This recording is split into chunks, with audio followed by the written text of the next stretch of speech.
for one, am thrilled to have Pat Robertson back in our lives.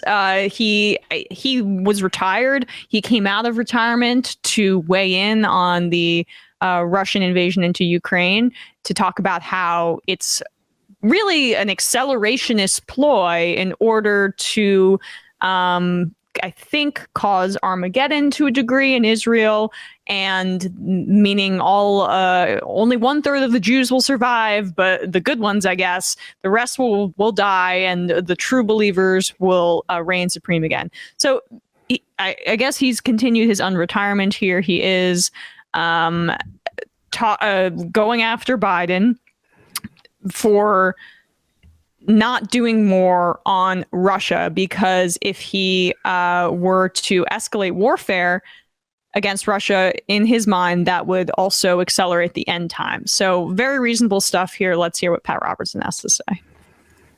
We have the firepower to wipe out every Russian city, just one Trident submarine. And of course, we're not using it and have no intention of using it. But why doesn't somebody in the administration call Putin's bluff? He's bluffing.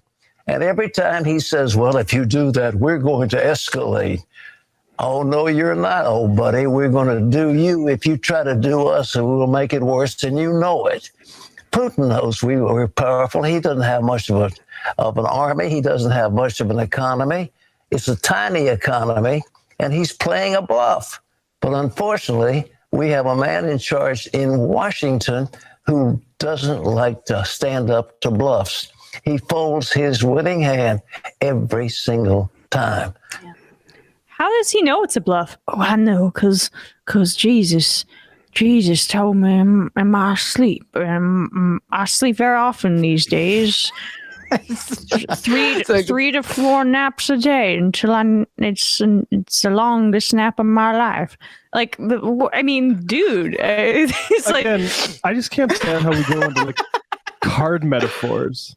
Like, yeah, bluffing, it's a game, right? Like, what happens when you bluff in like Texas Hold'em is eventually you show your cards and be like, oh, I guess you take my chips.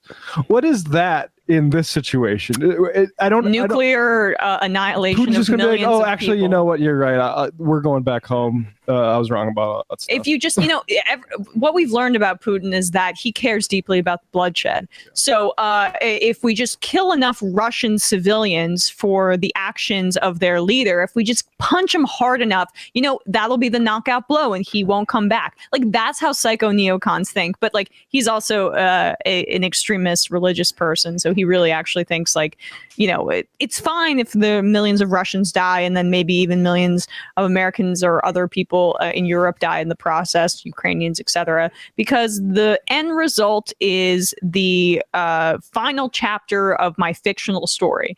So he's also extremely old and has a lot less to lose, if anything, honestly, if a bomb was to drop and he was to die via that bomb. I mean, he should have been gone a long time ago, if you ask me. The man's 135 years old? I mean, he's the only one who's going to survive the bomb. Yeah, he's at this point, he survived everything else. And what could nuclear energy possibly do to Pat Robertson, the world's holiest man?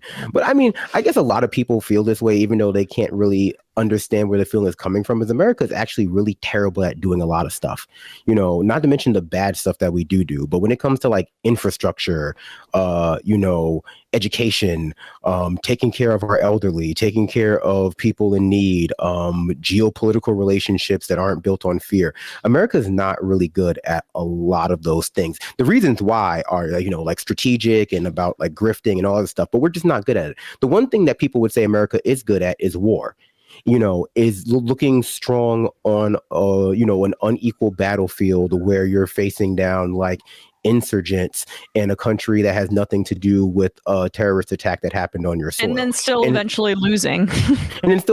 But, we killed a lot of people there. Like, we were successful at that. The idea that we are actually also kind of impotent in certain situations in a military way is like, it's a very frightening thing for people, I get like that to come to realize. Because it's like, if we can't do that, we can't really do anything. And the answer is, we really can't do anything here. We should be maybe sort of like working working on bolstering our infrastructure, working on bolstering our ability to actually solve problems, as opposed to like, you know, once we get to a situation where, you know, a problem where the military could be utilized, it's the only thing people can think of because it's the only thing we've ever actually been pretty good at.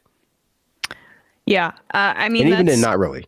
Not even. I mean, we are really good at the spectacle of American might. And like that is way too much of, say, you know, our national press. They're invested in that spectacle because it helps them too. But like the idea that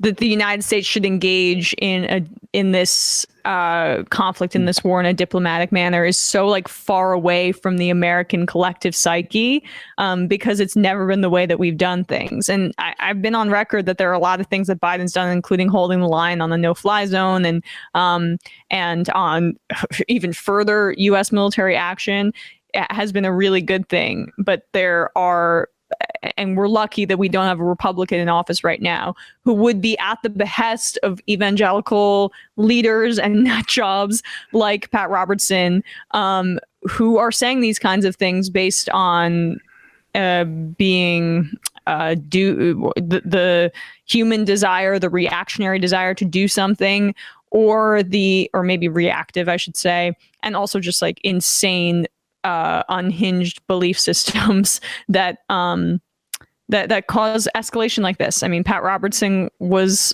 I would love to pull up some of what he said in the wake of 9/11 and going into Afghanistan and Iraq, because I'm sure he was pushing for escalation during those times as well.